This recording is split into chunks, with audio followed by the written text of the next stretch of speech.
Greetings, everyone. Greetings to you and yours. Let me turn the volume all the way up. Okay, great. Greetings to you and yours. I am Queenly Vibes, and I'm finally going to do my review for the movie, The Deliverance. You know, as we can see, this movie definitely came in hot and has been the topic of discussion. And I did see this when it came out last Friday. It's on the streaming service Netflix. Okay, and I was a bit taken back. you know, First and foremost, I did not know that this movie was based on a true story. And watching Lee Daniels' version of it is definitely loosely based on the true story and events that took place with Latoya Ammons and her family. So I'll get into all of that, because I wanna talk about the actors and actresses in the movie, and then I want to speak about Latoya Ammons and family and everything that took place with this haunted house, and they call it the Demon House. So just to give some history with it and everything that went on.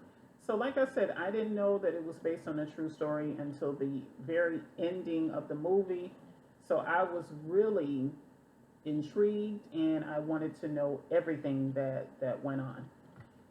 So, if this is your first time stopping by, just go ahead and like this video, share the video, and feel free to leave a comment, whether this is your first time or not. And to those who are already subscribed, please do the same. I will greatly appreciate it. I know I need to be more active over here. I'm on TikTok. I just ate, y'all. So, okay. I'm on TikTok a lot. I give my reviews over there a lot because the people, they engage with me. We conversate. It's all good. It's a lot of fun over there.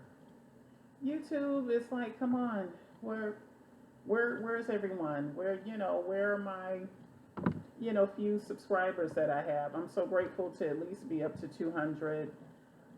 I don't know. It just seems to be getting harder and harder with YouTube. I'm not sure what that is about, but I enjoy what I do. This is one of my hobbies, to be, a movie reviewer and all of that good stuff. Certain things I don't take so seriously. This is all about fun, spreading love, all of that good stuff. Spreading my faith, all of that good stuff. So anyhow, let's jump into my review. And a lot of folks had stuff to say about this movie and all of that. It's a good topic of discussion, shall I say. So, first and foremost, let's get into the actresses in this film. This is a Lee Daniels production. He is the director of this movie. Now, there's been a little bit of comparison between he and Tyler Perry for whatever reason. I'm not sure why. I mean, I can see some of the similarities. I think with Lee Daniels, he have a certain style, a certain group of people that he liked to work with, and so does Tyler. So there's similarities, but in my opinion, and Tyler, I love you, God bless. But for me, I think Lee Daniels is better at what he does. That's just me.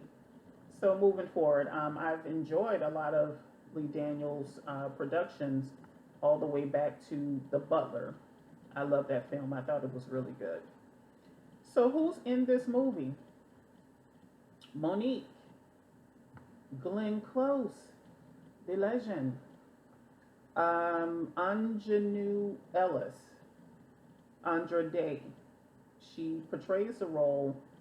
Her character is based off of Latoya Ammon's character, a real life character. Um, I'm saying she's a character, like she's not real, but y'all know what I mean. Who else? Appearances from Tasha Smith, who's worked with Tyler Perry a lot. Who else is in this? You had Omar Epps that had some parts in this as well. So I was like, oh, okay, awesome. Now, as far as the acting, Andra Day, this is the first Andra Day film that I've seen. I know she did the Lady Sings the Blues. I did not watch that movie. I'm a fan of the classic version with Diana Ross. I love Diana Ross. Um,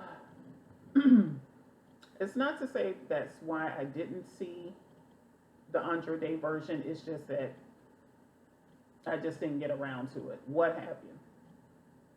Andre Day, first and foremost, she is beautiful. She is easy on the eyes. So with her being an actress in Hollywood, we love beauty. We love everything beautiful. She is a talented actress, in my opinion. I thought she did really well in this film. So, you know, um, I'm interested in seeing more from her.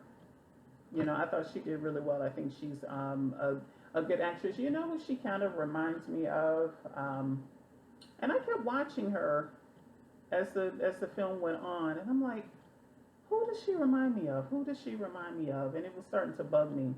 And then she, like some of her facial expressions that she made and everything, she just reminded me of a certain person. Excuse me.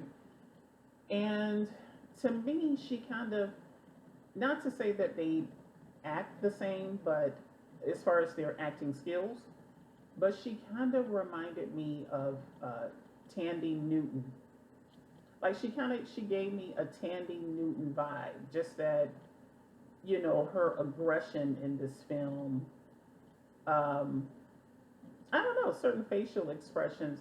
Like she really reminded me of like a Tandy Newton, and I love Tandy Newton. I think that's how you pronounce her name, Tandy Newton. I absolutely adore her. She is phenomenal.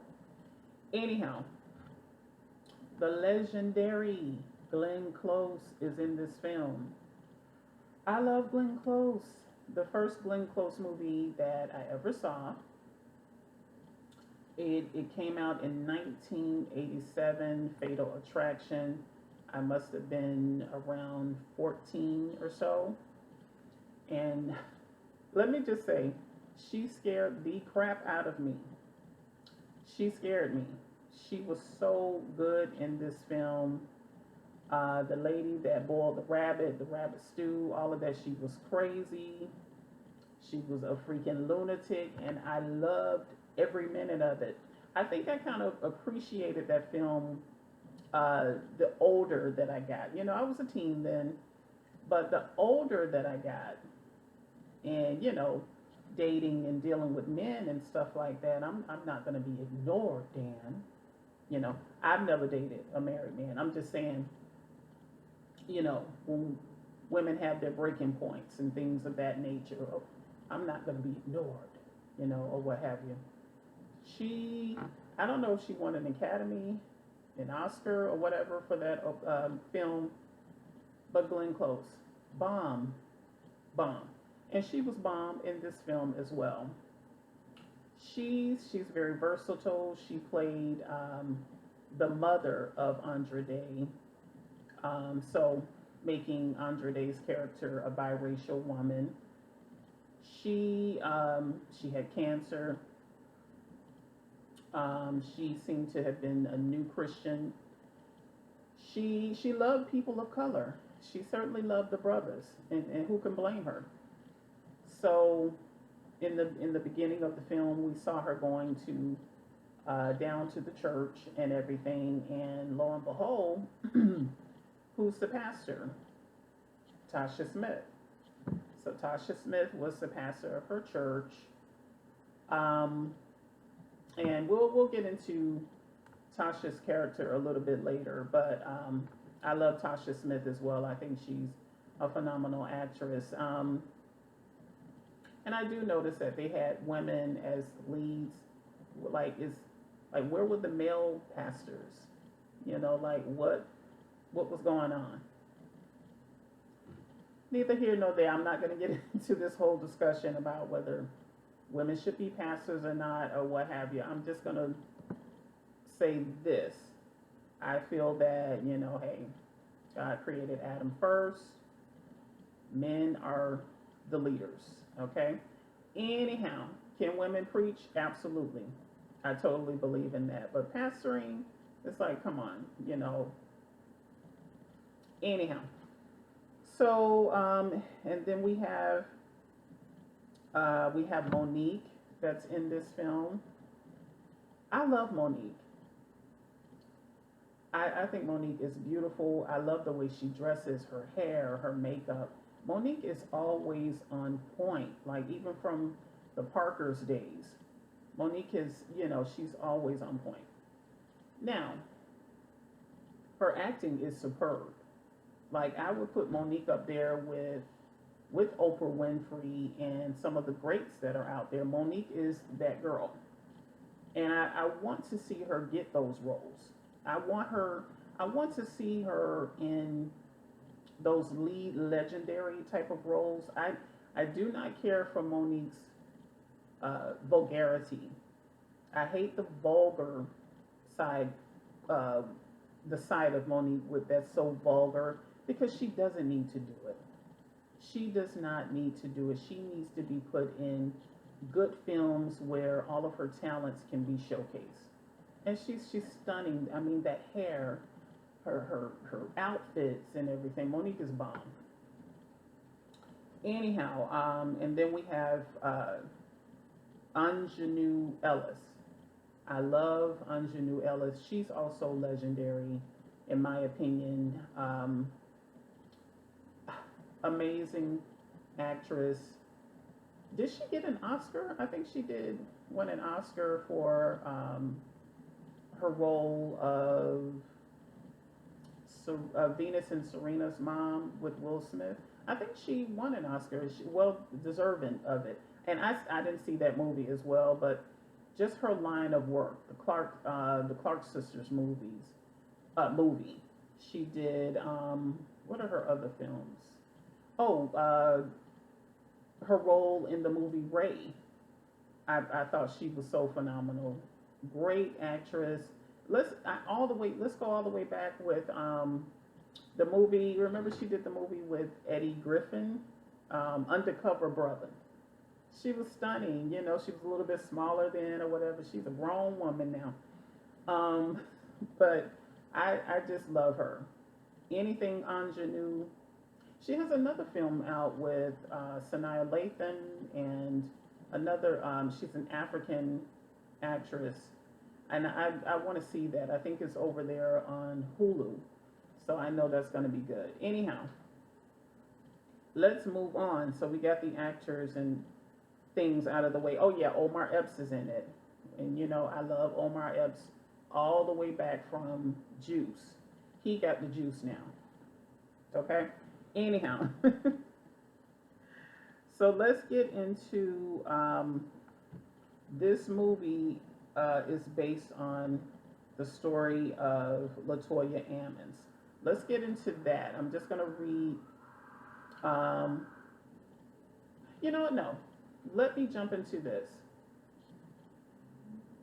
What I didn't like, because again, this is loosely based on the real events. So they added, some fictional stuff that between the mother and the daughter.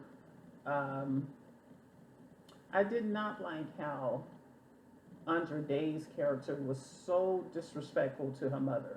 Like I was cringing.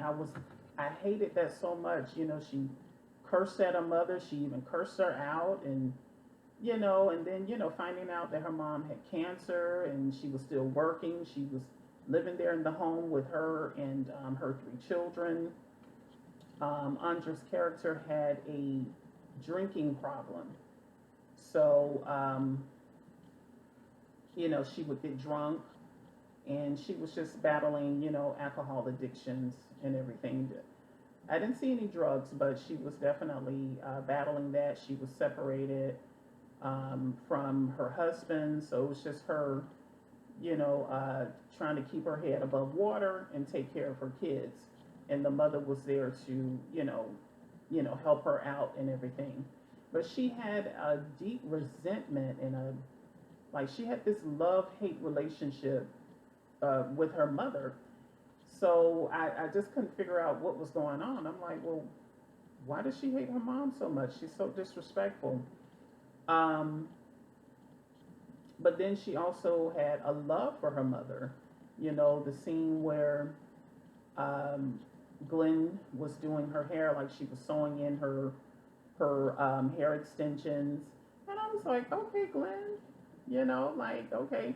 So they taught her to do some things to pull that off or what have you.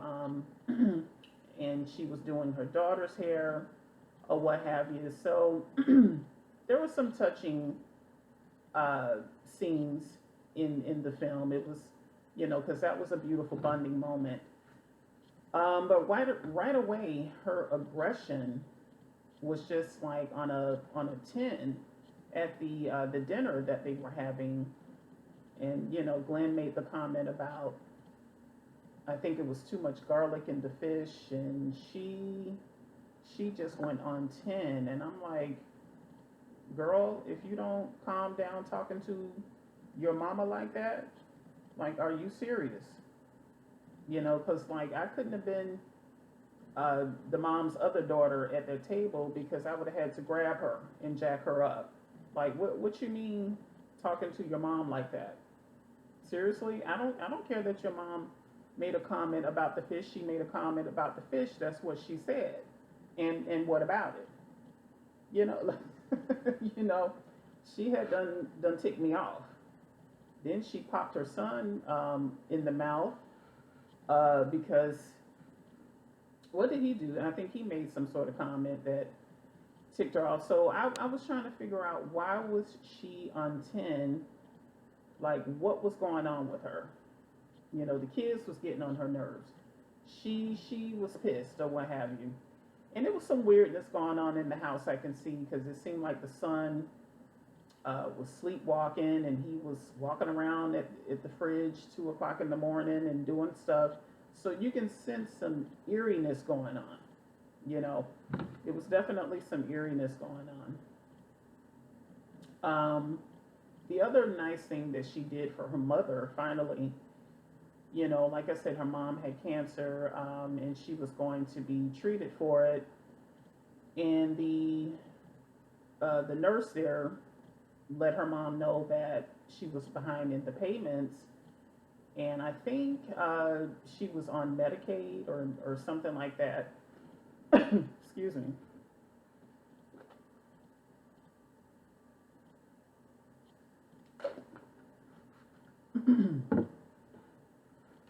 I think she was on Medicaid, so she was getting some form of assistance in the beginning with her treatments. But the Medicaid had ran out, and this is where Omar Epps' character, where he worked. So the mom was like, okay, well, who's paying for it? Or I don't know. So come to find out that the daughter was making the payments even though her Medicaid had ran out. And I just thought that was beautiful, because I said, okay, well, evidently Andra's character have gone through something with this mom. Maybe the mom isn't as sweet as she appears or as helpful as she appears. There's some darkness that went on with Andra's character, maybe as a child, some stuff that the mom did, and she is very resentful, uh, about her childhood. Some stuff went on, so I was like, okay, let me not get so emotionally, invested at this point, because there's some dark secrets going on. And the thing is, this happens in families. Stuff like this isn't foreign at all. Families hold secrets. Things done happen to folks. Folks done been abused in more than one way, and we know what we're speaking of. S8 and different things that have gone on, in a lot of families where it's not discussed, where that person haven't gotten any type of therapy or help in dealing with those feelings and emotions, and all that sort of stuff. Okay, so I was kind of thinking, okay, it started to click then. This girl done been through some stuff, so this is why she reacts this way with her mother. Even though I yet and still, I hated to see her behave that way with her mother. And then she was overly aggressive with her children, but you can also see that she did not play about her kids, because the neighborhood kids started to bully her boys. She found out about it. She went down there and jacked one of those kids up. So that's why I said, this girl is battling some things. She loves her children. She loves her mom, but yet she have this anger within her where she definitely needs help, right? And then finding out, like I said, about her alcohol abuse, she has some stuff going on, and then there's no man in the house. Typical. So moving on from there, um, the younger son, she had like two teenage kids, and then she had a younger son. I believe he was about 7. It was some things happening with the younger boy. We would see him throughout the movie, where it appeared that he was talking to himself, but in fact he was, talking to entities and things of that nature. He was talking to demons, is what I found out. Based on the real life events that went on, they were calling this house, the demon house, that had 200 demons present there. So anyhow, the son could see this entity that spoke to him on a regular basis, and it possessed the son. And then it did it possess the other two? It definitely possessed the son, and then it did start to mess with the other kids as well, or what have you. Anyhow, so it's just a lot that went on with that. And by the way, if you didn't see the movie, this is a spoiler, because I'm talking about everything. But the movie has been out now a whole week. You should have seen it by now, but this is a spoiler.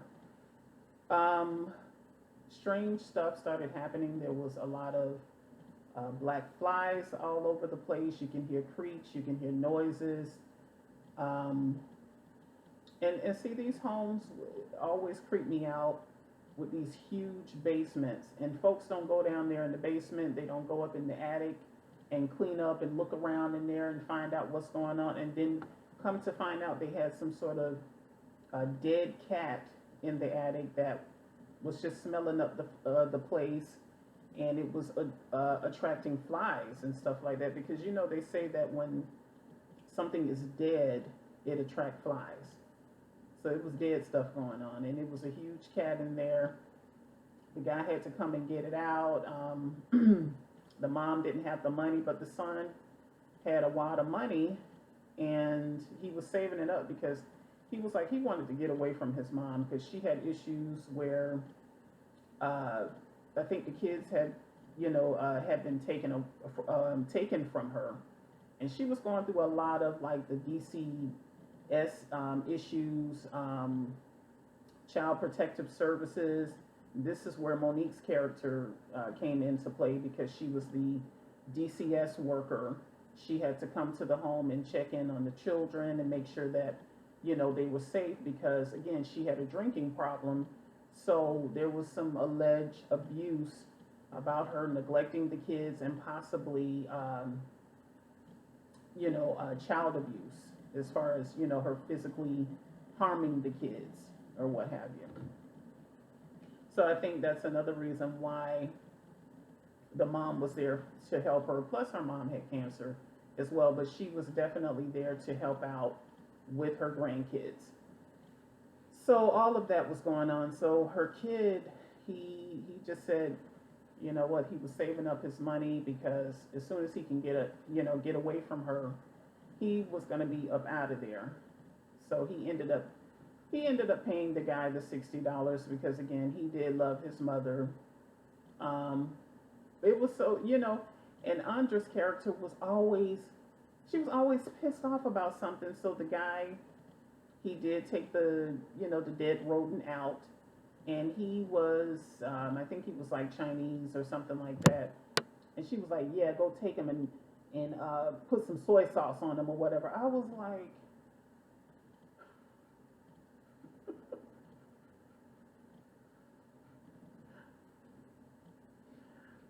like, not take the cat and put some soy sauce or fried rice with the cat or what have you, and insulting this man's. Uh, okay, yeah, you all get it, but just the racial slur. It was a funny joke. It was funny. Not that she insulted this man, about his ethnicity, but just that's a thing that's said about Chinese food or what have you. I love Chinese food. I don't care what nobody say. I love Chinese food. I bless it and I eat it. Ain't nothing wrong with the Chinese food that I get. Them people, they frying up fresh chicken, all of that good stuff. Shrimp fried rice, whatever. Anyhow, but I was just like, no, she did not. No, she did not say that. And just always angry and going off. Like, I'm saying this girl was on 10. Anyhow, so again, there were events going on. You know what was so disgusting? And this video might be a little lengthy, but bear with me, y'all. So the son started getting more and more attacked, by these entities. And he went to school or whatever. So by this time, her youngest son had become possessed. And that scene where he went to school and took a number 2 in the classroom, I was like, what the what? Like, really? Because he was possessed, and that spirit in him or whatever, because he asked to go to the bathroom, but that possession within him made him think that the classroom was the bathroom. So when he pulled his pants, first of all, I'm thinking like he was gonna just take a pee or whatever. When he pulled them pants all the way down and squatted, I was like, oh no, oh no. Because see, like if I would have been the teacher, I would have ran back there and I would have grabbed him. I would have pulled up his pants, grabbed him, and tried to rush him off to the bathroom. And the teacher was just standing up there like, oh no, stop this right now. Cut it out. You better stop it. And she was like, oh, that's enough. That's enough. That boy squatted and took the nastiest number 2 that I've ever seen. I was like, what the heck was in that child that made him go number 2 like that? Like, you would have thought that like he was backed up for 2 weeks or so or whatever, the nastiest dump that I've ever seen, then took his fecal matter, his feces, and threw it at the teacher. And she up there talking about, she up there screaming and all of that. I'm like, what in the stupidness that's going on here? That was just so grotesque. I'm like, why would you let him get to that point to go to the to take the number two, and then you up there screaming and hollering, girl, go somewhere. She deserved that. She deserved all of that. So the mom figured out, obviously, her son needs help because she even said, "Oh, my son tried to eat his own poo." So she, she got him some help. The mom was really suggesting that, because her church, again, Tasha's character was the pastor, that they go to the church and get help. And Tasha was like, "Oh no, we don't do that here. We don't do that. We don't fool around with exorcisms and things of that nature. No." And I was just like, "Okay, excuse me? What do you mean you don't do that?" Like, Jesus himself casted out demons, and he didn't do anything theatrical. He spoke the word, and that was it. So a lot of this modern day exorcism type of stuff is really, it's crazy. It makes no sense. Half of what goes on in church, they didn't do that in the Bible days. Like the examples that Jesus had set for us, he didn't do a lot of the stuff that these so-called pastors and stuff are doing today. You know, and like I said, Christian people with all of the theatrics or what have you just really gives Christianity a bad name. And I'm a Christian, and I'm proud of it, and I love my Lord and Savior. And I just rather, anyhow, I'm going off into a tangent, but we just really need to get back to the followings of Jesus Christ. And that's what we need to do as far as the churches today. Let's get back to the examples of what went on in the Bible days, because there's a lot of theatrics that's going on. Anyhow, that's the whole Hollywood side of this. So, yeah, so all of that went on in the movie. So then Anjanu's character, she was an apostle.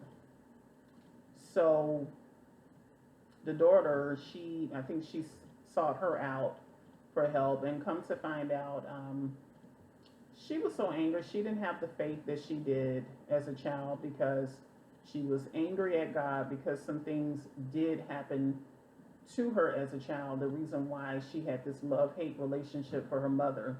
Like, she loved her, but clearly she didn't like her. She couldn't stand her. And a lot of things came out between the mother and the daughter. She basically told her, "Oh, you can sit around here and act black, and, you can cook collard greens, you can do this, that, and the third, but in other words, while you were doing this with all of these black men or what have you, you didn't protect me." And then I think she alluded to that. I think she alluded to her mom beating her, if you will, because something had, like when she smacked her kid, she said to the mom, "Oh, well, you did worse." So maybe the mom had a drinking problem as well, the whole alcoholism.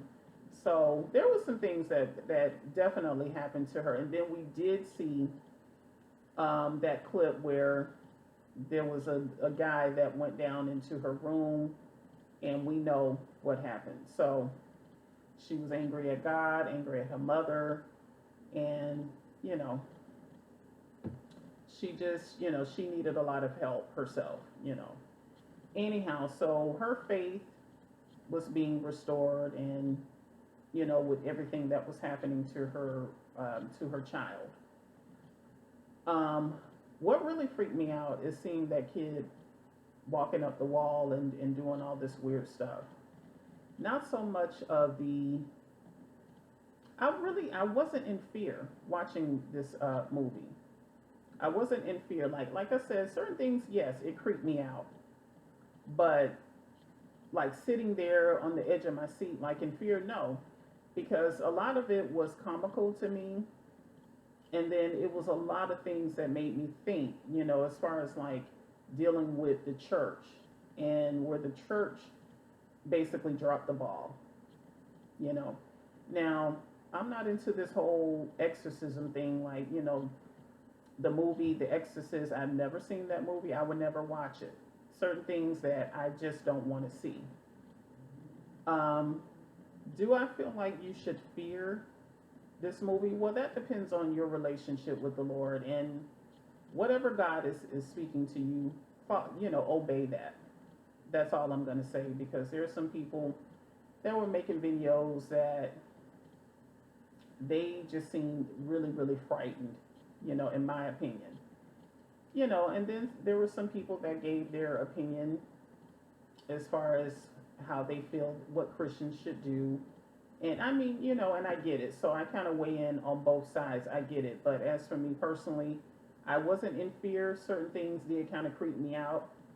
But I was more disappointed with the overall interpretation of how the church handled the situation. And this is how people view us, So, anyhow, so now that I went into all of that, let's talk about the real story behind this because a lot of the things that went on were fictional. Um, Let me go into it. Okay.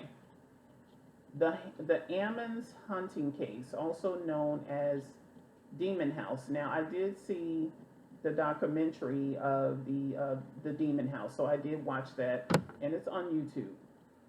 Okay, so it is an alleged haunting and demonic possession, which occurred in Gary, Indiana. So shouts out to the Jackson family. We know where they come from. Okay, Latoya Ammons, her mother, Rosa Campbell, and her 3 children claim paranormal activity occurred in the residence. The story was publicized in January 2014 and received national attention. So in 2011, Latoya, as I read, and her mother, 3 kids, at the time they were 7, 9, and 12. They moved into the house, which was located at 3860 Carolina Street in Gary, Indiana. Days after the family moved in, they claimed black flies swarmed the porch in December and kept returning repeatedly. Campbell initially heard footsteps in the basement and doors creaking. Later, she alleged to have witnessed a shadowy figure of a man pacing in the living room and found a boot print. Okay, so it is some weird stuff that went on. Campbell claimed she was choked by an unknown force. Emma's 12-year-old daughter was claimed to have levitated above her bed unconscious during a sleepover with a friend. They were said to have roamed by an unknown force. Okay, let me make sure I'm reading that correctly. The daughter had no memory of the incident. The older son was allegedly thrown across the room by an unknown force. The younger son allegedly had his eyes roll into the back of his head and was growling, saying, "It's time to die and I will unalive you." Okay, so the family, they did have a physician that they reached out to, thank God. So on April 12th, I'm sorry, April 19th, 2012, he did visit the house during a supposed hunting, and he noted that their behavior was delusional. Now, this is according to the family physician. Someone from his office contacted the police. After the police arrived, the children were taken to the hospital. The older boy was described as acting rationally while the younger boy screamed and thrashed.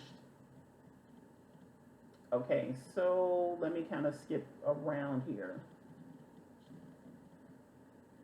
So let's jump into the skeptical analysis.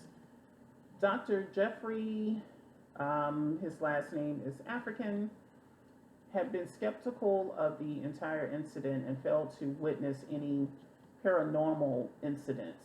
So he's claiming that he didn't see nothing, and he basically said that that the family had strong like hallucinations and delusions. It said that Ammon's children had a history of irregular school attendance with a complaint filed against Ammon's in 2009.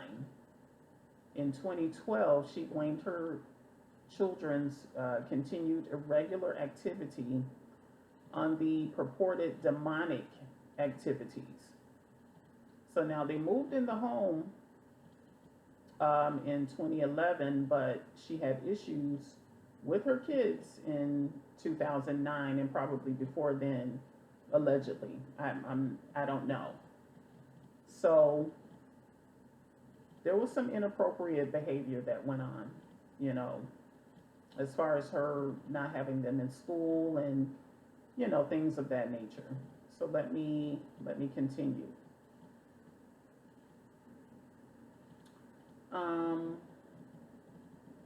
That's pretty much it.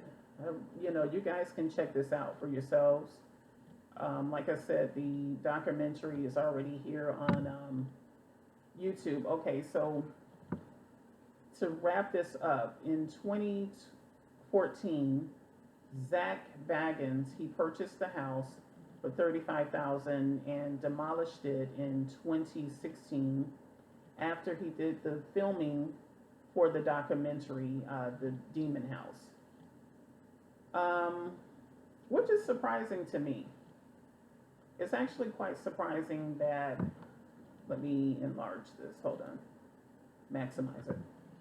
It's kind of surprising to me that the guy Zach actually had the house demolished because, a lot of these ghost slayers or whatever, I'm just surprised he didn't leave the house up as a museum site because, that's what a lot of people do. Just like the unalivings for the Lizzie Borden family. That house is a bed and breakfast. People go and visit there. Not to say that that's the right thing to do, but I'm just surprised that he actually had the home demolished because even in having the home demolished, that piece of land is still there and there's other homes there in that community. So what about these entities traveling, to other homes? I know he probably feels as if he did a good deed, which, it probably should have happened. I'm not, going to put out that argument. Yes, all of that, I do believe all of that should have been destroyed, or what have you. But what I'm trying to say is, what about the people in the community, her neighbors, and all of that? So, I don't know. So that's that. I gave my opinions, all of that good stuff. Let me all know. Let me know what you all think. I'm sorry, I'm getting a little tongue tied now. I just ate, and I think I'm getting a little sleepy.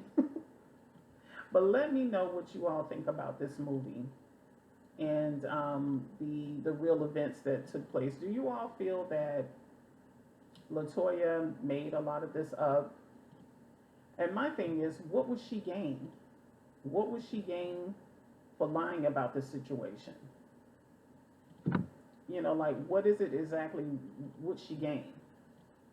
Because remember the movie The Conjuring, wasn't that kind of like the same situation that went on with that family in that particular house? Like, obviously stuff like this can happen, because and then she did have some of the people to say that they did kind of, they witnessed what she said was true. You had the police officer that said he heard voices saying things to him.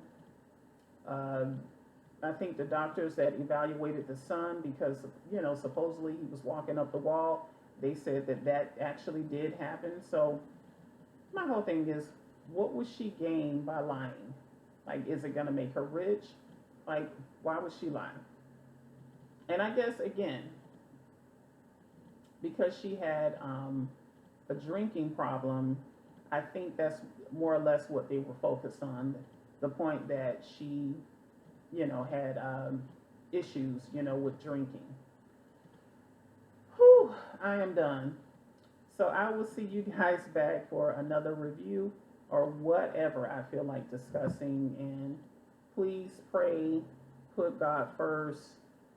There have been school shootings taking place and everything. My condolences and my prayers goes out to the families. It's absolutely horrible. Guys, don't forget to pray. Put God first. Believe in Him. Take care.